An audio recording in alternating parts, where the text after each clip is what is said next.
Hi friends, my name is Imran. Today let's talk about Azure Synapse Analytics. So what is Azure Synapse Analytics? It is basically a limitless analytics service which supports on integration, basically the ETL orchestration. It uses the entire ADF framework within Synapse Analytics. It also supports big data analytics on top of Spark ecosystem. It also supports enterprise data warehousing applications. So to speak technically, so it supports three things in total. It supports Spark Pool, which is the Spark framework within Synapse Analytics. Then SQL Pool. In SQL Pool, we have two options: serverless SQL and dedicated SQL. Dedicated SQL is formerly known as DW. So all the principles that you used to have in data warehouse holds good in dedicated SQL. So now the latest terminology is called as dedicated SQL. And then there is a new concept called as serverless SQL, where it is always connected. When you use serverless SQL is when you pay money. So the costing is with respect to the data read per TB, and dedicated SQL has its own fixed pricing model. And then the third option is Synapse Pipeline, which is nothing but the entire ADF framework within Synapse Analytics. That is called a Synapse Pipeline. Okay, now let me show you the portal from where I will be creating the Synapse Analytics workspace. So what you need to do, you need to just type in Synapse and then click on Azure Synapse Analytics. So once you do that, there is a create option. Click on create, and then you can specify the basic options. And you can see over here the subscription information. Then you can provide your resource group information, and then you need to also supply the managed resource group information, which means that all the metadata related things can be stored in managed resource group as well. And then you will specify the workspace name followed by region, and then you need to also select a data lake storage gen 2. So it's better to create a new one. If not, if you have an existing ADLS Gen 2 account, you can use the same, but you have some prerequisites. I will talk about it in a while. So let's say that you are creating a new storage account over here, and then you also specify the file system or the container information over here. It means that all the workspace based configuration, all the information related to this Synapse workspace will be stored automatically into this particular file system that you specified. At the same time, when you create storage account from Synapse Analytics Workspace, the Synapse Analytics Workspace would have the full access, or let's say storage block contributor access on this storage account, which means that without providing any kind of authentication mechanism, it just uses the pass-through authentication to get connected to the storage account. So let's say there is a file in this storage account, in this particular storage account. Right? So I will be able to read the information or any particular file like Parquet, CSV, JSON, any kind of files from the storage account without providing any kind of authentications. When I say authentication, I mean to say that using service principal, using access key, you don't need that, because Synapse Workspace has access to the storage account. It would be able to just provide the path and would be able to read the entire file into a data frame or into an external table and so on and so forth.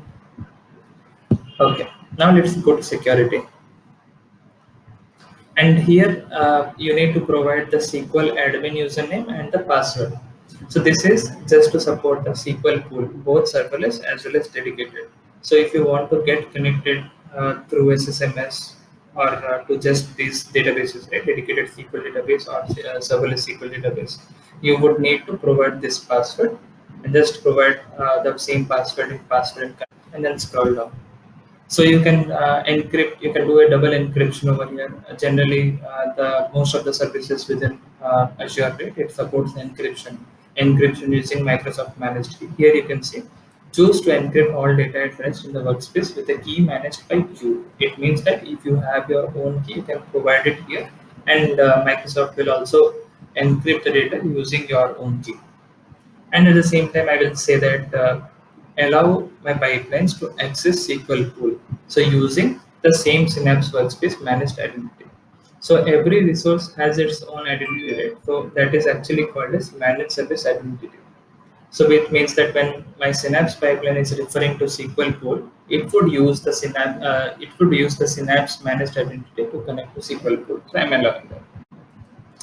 Then I'll go to networking. So as we are in the form of development and we'll be doing a lot of development over here. So we would want to get connected to the SQL server pool, etc. And then I would allow connections from all IP addresses, at least for the dev environment. And then go to tags. We understand the significance of tags, right? So it is just to classify your resource in an alternate manner. So your resource is already classified with respect to AAD, subscription, resource group, and resource. This is a third dimension in which you can classify a set of resources in a particular tag. And later, when the billing comes up, right, you can also understand what is the bill amount for these set of resources having the same tag. And then go to review plus create. All the validations would get performed, and then you would click on create. Okay, so once it is created, get this particular view.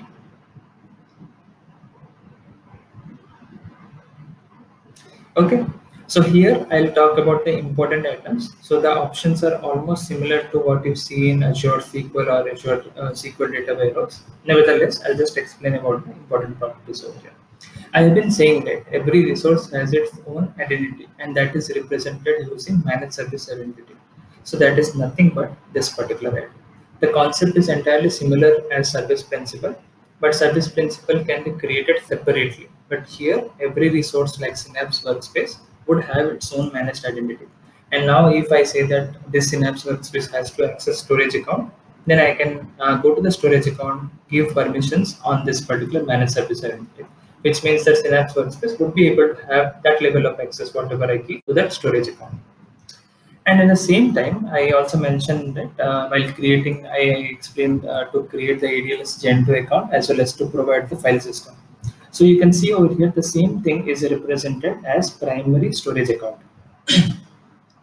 And it is also showcasing the primary file system, which means that this Synapse Workspace would have storage blob data contributor access to this particular primary storage account, which means that I'll be able to read, write information or data into this storage account. So if I give the relative path, then automatically that data would be read or written into this Synapse file system. If I want to write into a different file system, then I need to provide the fully qualified path of that particular system. At the same time, you would be able to see the dedicated SQL endpoint as well as serverless SQL endpoint. So just copy this and go to any editor like SSMS, SQL Server Management Studio, or Azure Data Studio, and give the credential as the SQL admin username and password. You would get connected to the dedicated SQL, and by providing this particular link, you will be getting connected to the serverless SQL endpoint. So the difference between dedicated and serverless, I'll just repeat once more. So dedicated is purely like data warehouse, and it has a fixed pricing model. So let's say I'm selecting 100 DWU. I know my fixed price over the entire month, and the charges are with respect to every hour.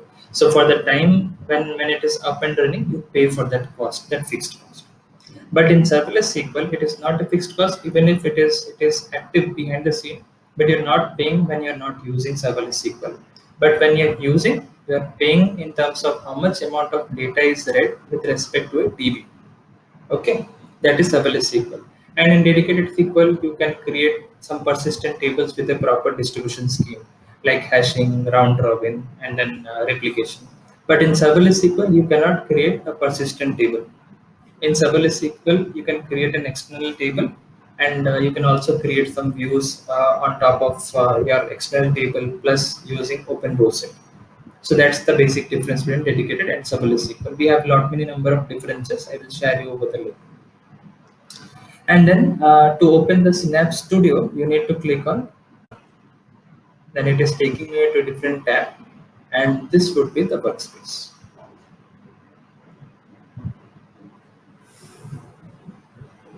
Okay, my workspace is already open and it is the home page over here. So we see that it is similar to the Data Factory workspace, but it has some more options as well. So I can see home, I can see data, develop, integrate, monitor, and manage. So let me iterate through one over the other. So if I go to the data tab, I can see what are the databases available to me. So this Synapse DW is nothing but the dedicated SQL, which is nothing but the DW, which was formerly known.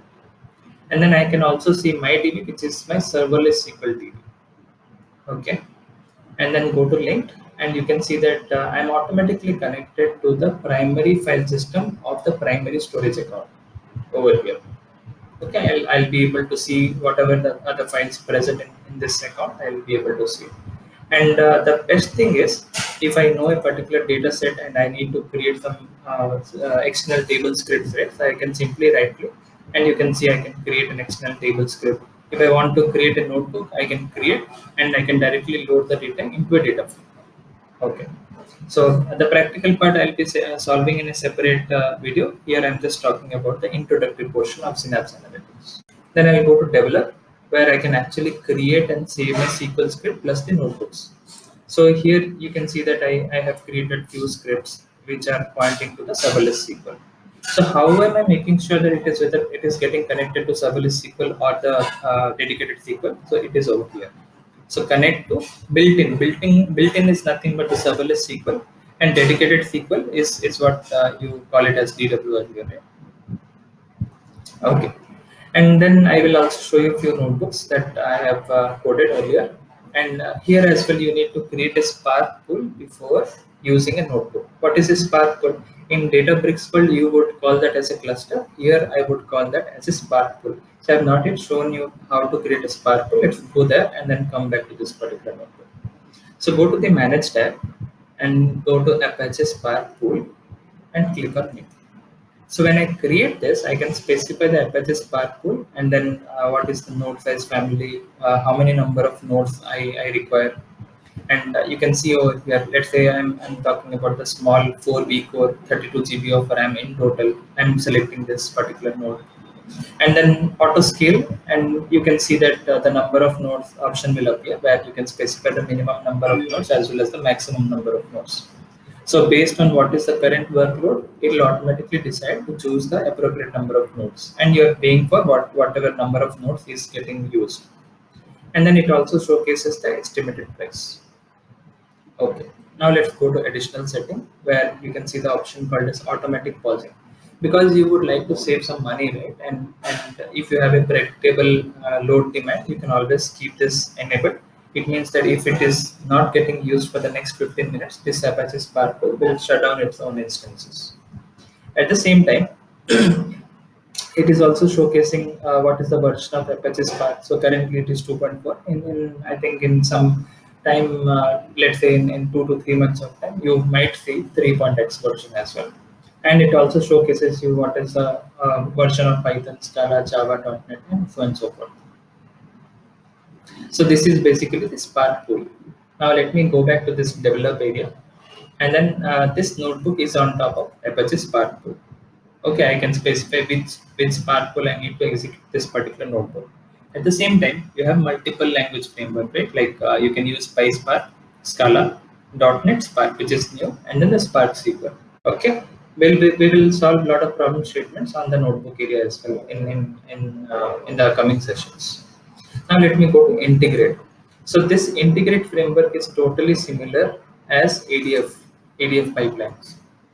So I can create my pipelines in the same manner how I would create in Data Factory. So if I create a pipeline, I would get all these options, and then I will be able to orchestrate the entire ETL workflow using Synapse Analytics itself. There are few differences, like here you can see Synapse Notebook, which is not present in ADF. Like I'll be able to call a Synapse Notebook from Synapse Pipeline. And there is one more difference as well. It doesn't support Azure SSIS integration runtime.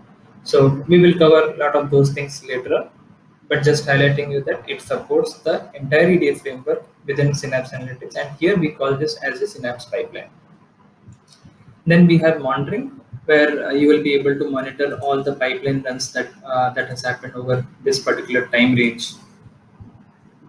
Okay, and then yeah, I can go to triggered options to see the same thing, and I can go to Apache Spark application, which is like let's say I'm executing a notebook, right?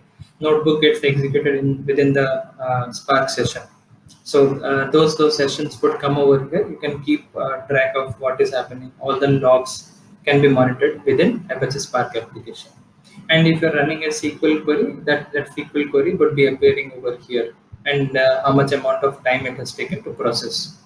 And the same thing for data flow debug. and both options, right? The SQL pool, so you can see that the built-in, which is serverless, is online, but I'm not paying anything at this point of time because I'm not using anything on serverless SQL. And dedicated SQL, I have currently paused the system, but if I use it, I have to enable the dedicated SQL, and then I can use the dedicated SQL. So it is currently paused, and I'm not paying for that as well currently. And if I go to Apache Spark Pool, I already showcased it how to create Apache Spark Pool. So once created, you can come here and then see whether there are any active users currently, how many B cores are allocated for a particular thread, and so and so. And the last option is manage, where you can see some similar options like SQL pool, Apache Spark pool. I can also create it from here. Okay, SQL pool as well as the Spark pool. And then if you have link services, because you will have the data factory framework there, you will be able to create link services over here. And there are use cases where link services will also be used in the notebook framework as well. And then you see a lot of options on triggers, integration runtime, and then this is one another thing. This is called a Synapse RBAC. So we know that we can provide access to someone or a group or a service principal using access control. But we can also do a fine-grained access control within the workspace itself. So if I have the control over this, right, on the Synapse Analytics workspace, it doesn't mean that I will have access to the SQL pool, Apache Spark pool, and so on and so forth. So it is basically managing the RBAC within the Synapse workspace also. So as you can see here, I'm the Synapse administrator, and hence I'm able to do all these operations. But if I want to provide someone with just SQL pool or with just Spark pool options, right, the access roles, I can click on add, and you can see the roles here. Right? I get whatever role I want. If I want someone to just manage the Spark pool, I can provide Spark administrator. If I want someone to access just the SQL pool, I can do so. If I want someone to entirely manage the Synapse workspace, then I can provide Synapse administrator. Okay. And then credential. So we will talk about this. So if I want to create a new credential which is of service principal type, then I can use the credential object and then later refer it within the Synapse link services. And then there is something called as workspace packages. Let's say when I want to run a particular notebook, I want to import a particular library. So I can upload those packages over here and later import it into the session. So you can either upload a jar file or you can upload wheel files to refer from the notebook.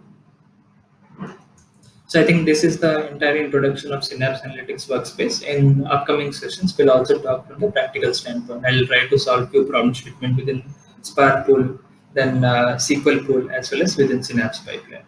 I hope you enjoyed the session. Please like and subscribe.